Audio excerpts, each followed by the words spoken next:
Welcome to the CareerMetis Podcast. I am your host, Nisar Ahmed. I'm also the founder and editor of the blog CareerMetis.com. And this is episode 61 of the CareerMetis Podcast. And this episode is part of the Leadership Expert Series. Leadership is a topic, if you're a career professional, it is of interest. If you wanted to grow in your career, move up the corporate ladder. So this is a series that has come by the demand of the listeners and the readers of the blog. So I've created this series, and in the last few episodes, I've interviewed experts, leadership coaches, leadership consultants who share their ideas and insights on the topic of leadership. So continuing that theme, I do have another leadership expert with us today. And for today's Leadership Expert Series episode, I'm interviewing Yengyee Lor, and her business is called Faithful Consulting. So just a quick intro about the company. Faithful Consulting is a leadership and a team coaching and consulting business focused on developing high-performing leaders and teams. We'll learn more about Yengyee as we go through the interview. But first of all, Yengyee, welcome to the podcast. Thank you for having me here. I'm really excited to be here. You're welcome, and I'm excited as well. It's actually one of my favorite topics. I'm always personally, for myself, I always like to learn more about leadership. I'm fascinated by the topic, so I'm excited to learn more as we go along in this interview.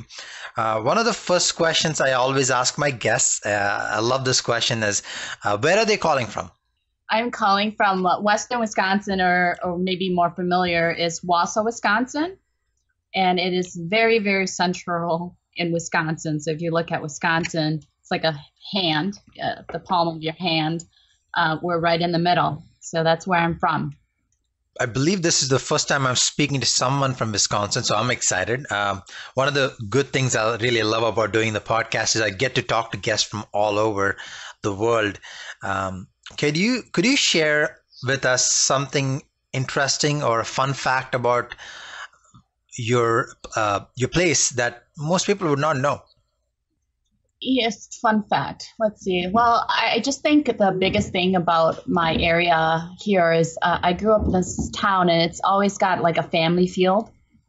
Uh-huh. And so people, they want to start families, when they want to raise families, they come here because it's a good community, small community where there's enough diversity. It's not too big, and it's small enough, and it's safe. That's good to hear. So it's a small town. Any small town Canada or any small town US, you get that feel, right? It's slower paced than a big city, but it has sort of a community family feel. Mm-hmm. Yes. Okay, great. That's great to know. So the next question I would love to ask before we get into the whole topic of leadership, could you tell us a little bit about yourself and also your practice, your consulting practice? Yeah, so a little bit about myself is I kind of have a background that's involved in working with people. I just love working with people, and I probably knew this when I was just a little girl, that I knew I wanted to help people and work with people. I didn't know what that was as a little girl, but growing up, then went to college. I have my bachelor's in social work and then my master's in counseling. And then my Ph.D. Education is in organizational psychology. So very, very interested in how we can develop people, the psychology, the science behind human behavior. So yeah, that's my biggest passion, is really that I've always loved working with people and being around people. And how did that culminate into what you're doing today, helping others and helping companies develop the leadership skills? Yes, so that's a great question. I think in my career starting out, I recognized that just in the workplace, there's some dysfunction, I'd say, and leadership issues in different workplaces that I've been in. And so that's where the passion grew, is you get these really amazing individuals that become managers or directors, and in the workplace, they're not as effective at motivating and putting. It's more like top down, and that's been my experience in my field, working my career, several different agencies. And so, but take those people out of context. So take them and put them at a ball game, a social event, the most amazing people. And so that's where some of the interest started is, gosh, we have these amazing people, but yet they lack the leadership qualities. They lack the ability to really engage, support, and develop their staff. So it came about based on your observation of people. You sensed that there was something missing and thought, okay, I can help fix this. Yes. It really stemmed from my desire to want to fix this problem that I saw in organizations. Okay. So before we get into the whole topic, I wanted to understand from you, what does leadership mean to you? Everybody has a different definition. What would you say that word leadership signifies? Yes. So leadership means to me is really qualities of a human being, a human person that will make them most appealing, attractive to others. So I think it starts from inside. So leadership to me starts from inside, where you're really developing who you are and you become very confident, empowered, and love who you are, flawed and all. You just feel really okay just being whoever you're meant to be. So that to me is the start of leadership. And then you're able to influence. So then that when you become more confident and more empowered in who you are, it affects your ability to lead your staff. And then it affects how you lead in your home when you're happy and when you feel empowered and confident and you believe in yourself, you have conviction in who you are. It kind of takes a toll into all different systems. And so that's my definition of leadership, really, is that it is an inside job. Very interesting. So it starts from within rather than outside, right? Yes.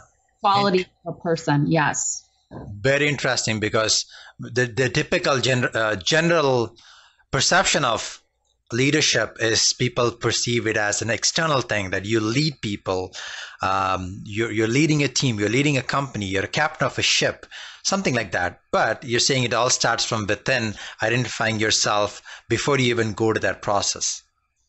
Yes, and I believe that's the true essence of leadership, is really from within. I mean, you can fake leadership to an extent. You can learn some of these skills, and you have some of these skills already, that you are charming enough, or you have some character, or you have integrity. So some of these qualities of what a leader is, you probably have some of it. But if you're not really developing and being authentic to who you are as a person, then you can only be in that position, be in that role, lead as effective as how you feel about yourself. Okay, that's actually a different definition than what I'm usually used to hearing. So I want to spend more time on that. An interesting thing I came across your website is you help companies and individuals with assessments. Then before we get into the different type of assessments, I think this ties into the identifying yourself. Can you tell us what are assessments and why they are important? I think assessments is a great tool. It's a tool that we can use to better understand ourselves, gain some of the awareness that we probably already know, but it kind of is on paper and says, oh yeah, these are kind of areas you are really good at. So your strengths, and these are areas that you could, are areas for growth opportunities. So I see assessments as a tool that lays some of this stuff out for us to start the foundation to develop people. So whether it's teams, leaders, we have a foundation. So, okay, so here's our data. What can we do with it? And put it into context. So assessments are great, and I love assessments, and I do them, and I'm all for assessments, but it has to be put into context, and it has to be used. It has to be put into a good in order for it to be of any value. Could you expand on that? Like, let's say I've done an assessment or someone has done an assessment, they've identified what their strengths are.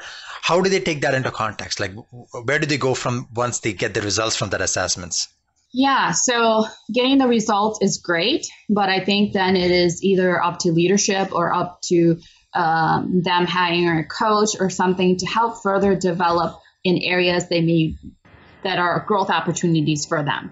So I think that's how you can continue to grow as a person, as a leader, is you have to stay hungry. You have to have a growth mindset and start continuously embrace change, because the way we do things are constantly changing. And so assessments is a great tool to continue to help you develop, know areas that you need to develop in, and seek coaching or support from your supervisor to continue to move forward. And leadership is the game of continuously reassessing ourselves and our emotions and how we should respond to things. And that's a daily practice. You use the term hunger, and I love that word, because anybody who wants to grow in their career, grow to be a leader, I think that is like the starting point. They need to be hungry to improve themselves. So that is like, some call it hunger, some call it ambition. I have an interesting question for you. So let's say someone has that hunger, but let's say they lack the confidence. So they want to be a leader, they want to grow up the ladder, right? They want to one day be in a senior position, make an impact, so and so, but they lack the confidence today. They don't think so. I'm not sure if people come to you this for, but I wanted to expand on that lack of confidence piece. Yes, lack of confidence is huge in developing leadership. And so back to your question about, do people come to me for that? They do. And a lot of it is around confidence. It's about some of the things so we're, how I perceive and how I see it is that we're all born capable, competent, and we got all the skills and stuff. And our nature, our environment kind of molds us, changes us, influences us to be who we are today. And so it's a matter of peeling that back and saying, okay, out of all this stuff that we've been molded with, feed with, who is us, and how can we be confident in that? And confidence, our confidence of who we are as a kid. I mean, you just look at a kid. I mean, they just go around. They're so confident. They don't care. They have no care in the world. And then as an adult, you hold yourself back because of that confidence issue. And that is true. I think that's a common thing I experience myself and the others I've spoken to. I think it's a human thing. Like, most people do not feel that way. So let's say they have identified that. So what you're saying is, it is okay, even if you lack confidence, they can still improve their leadership skills? Absolutely. It's about going. So like an entrepreneur, you just go out there and you keep trying, and you keep different strategies, and you have your goal, your vision, your action steps, and then you might have to tweak an action step. So it's the same thing with confidence. You can learn confidence. You can be more confident when you put yourself out there more and more. And the more you practice, so practice makes perfect, although there's nothing that is perfect, but it gets you closer to that. You continue to practice, you continue to be bold and put yourself out there, and that's how you develop confidence. So the key takeaway here is, even if you lack confidence, that is okay. But once you put yourself out there, practice, you can improve that. Absolutely. That's right on. Okay. So now we have identified that someone comes to you, they lack confidence, you've given some ideas. So what would you recommend for people listening to this? Like, let's say they have identified lack of confidence, they want to improve, they are hungry. And what are some of the things that you mentioned that you asked them to go and practice? What exactly are they practicing? So it could be different thing. I think it's when they're practicing. I think for me, I would tell them to just practice being aware, first of all. So practice just really noticing. Practice when they're in a situation that makes them feel comfortable to just notice and just be very aware of that. And so that's what one strategy I would have people that individuals that lack confidence come in and they want to develop their confidence or leadership is to start with just being observing yourself. So almost taking yourself out of your body and observing yourself from above in whatever situation you're in.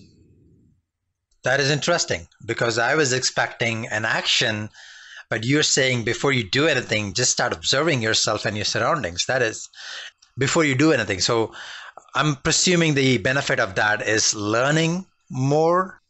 Yes, it's learning about yourself and recognizing why you are the way you are or why you behave the way you are. It starts with that awareness. Change doesn't happen unless you become very, very aware of yourself. So, I would just tell them to just journal. Start by journaling of just aware. Okay, so today was my work day. Okay, where did I lack confidence or where did I struggle? Just become aware. Why was that for me? Just become very aware and to be very, very curious about who you are. And that's when you start the light bulb starts to click. Oh, I'm this. Oh, wow. I'm like that because of this. I'm like, so that's when the connection starts to make. And when you make that connection with your awareness, with who you are, you can then start making changes. If you don't know what you don't know how to change it. So when you become aware and know what you need to change, why you're doing things a certain way, that's when change really happens. I love this advice because for me, it sounds contrarian. Because the traditional advice for anything is, just get out there, start doing this, start doing that, start doing this. But you're saying, switch that, take a pause, learn more about yourself, assess the situation. And I know this is contrarian, like someone like me, I can imagine like this would be difficult. It's like, I want to just do things. But you're saying that before you do anything, just try. I like this advice because it's totally different from what I typically hear. Yeah. I say the essence of change is awareness. Is awareness of who you are, your behavior, looking deep within. Is this me? Is this the way why do I lack confidence here? What's going on here? Is there a connection here? It's just being very aware. And it's not about doing necessarily. It's about noticing. And when you notice why you do a certain things, that's when then you can take some actions after that and say, okay, I did this in this situation. Here's what I can do differently. All right. So that's definitely, as I mentioned, great advice. It's totally different. So they started off with the hunger. They've understood they have lack of confidence. Then they start with this own introspection process, as you're mentioning right now. After doing that, what would you recommend are some, let's say, 2 to 3 top tips or action steps they can take to start improving their leadership? Any staple ideas that you share with your clients?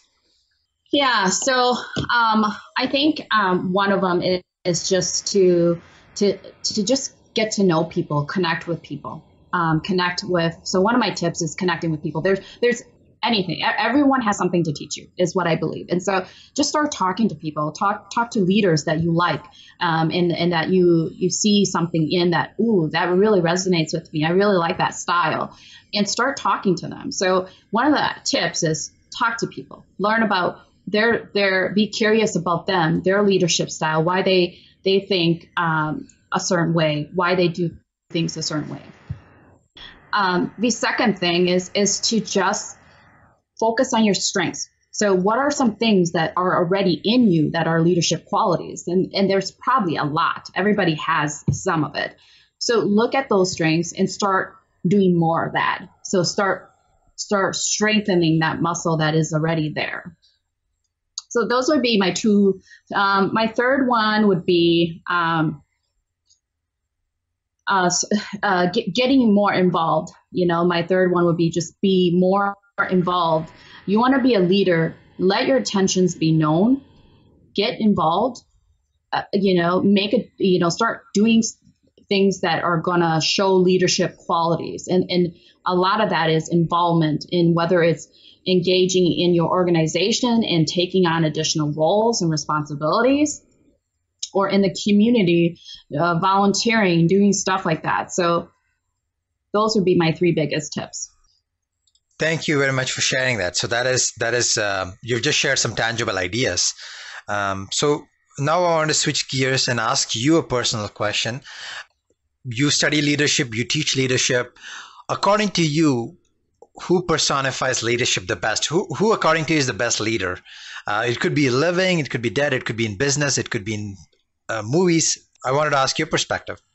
Yeah. So for me, growing up, I want to say the biggest influence in my life is Mother Teresa. And I remember very specifically in 6th grade, I did research on her, and she became my icon and of what a leader is. It does not look like a leader. I mean, does not appear like a leader, but it doesn't have an amazing title. But she leads with her heart. She leads with her mission. She's out there. She's in the trenches. She is doing the work. That is the essence of leadership to me. That's kind of aligns right perfectly to my definition, as well as my business in leadership, is developing those people. It's not necessarily about titles. It's not necessarily about, getting up to be a CEO. Sometimes it is just really living a life that you're feeling proud of, you're fulfilled, you're happy. And that could just very well mean you're a good dad, you're a good mom. That is leadership. Yeah, wonderful. I mean, she definitely, you're right. She's not, Mother Teresa does not, when most people think of Mother Teresa, they think about philanthropy, charity, not leadership, but it does take a lot of courage of what she did. Her story is amazing. So that's, I would say that's a great leadership story to share. We are coming to the end of our interview, Yengyee. So one last question I have is, before we conclude, any last words that you would like to share with the audience? I just love to share that I think, take away titles, take away things. We all have qualities already within us. So develop those. You already have qualities of a leader. So develop those if you want to be a leader, or even if you want to lead your own life, start leading your own life, be a leader in your life, is develop those qualities that are already strengths. And then see what are your growth opportunities. What are areas that you could improve in and do better, and work on those, and take some of those and start working on that, and kind of be the leader that you need to be for yourself. And it starts with that. That's the essence of leadership. It starts with you leading yourself. And then when you're able to lead yourself, you can lead a team, a community, a society. Reminds me of the quote from Mahatma Gandhi, be the change you want to see in the world, right? Start with yourself. Yes, absolutely. Perfect. That's a great conclusion, a great way to wrap up. Once again, I appreciate you joining us. Thanks for sharing your insights. Very valuable insights that you have shared during this interview. Thank you. Thank you for having me on the show. I really appreciate it. You're welcome. And thank you, everyone, for listening to this episode of the CareerMetis Podcast. As always, you can find this episode on iTunes, Stitcher, TuneIn, and even now on SoundCloud and YouTube. I have written a brief summary of the interview, which will go as a blog post on CareerMetis.com. If you enjoyed this episode and also learned something new, feel free to post a comment or a review. And if you really loved it, definitely go ahead and share this among your network. Until next time, this is Nisar Ahmed, your host for the CareerMetis Podcast. Thank you.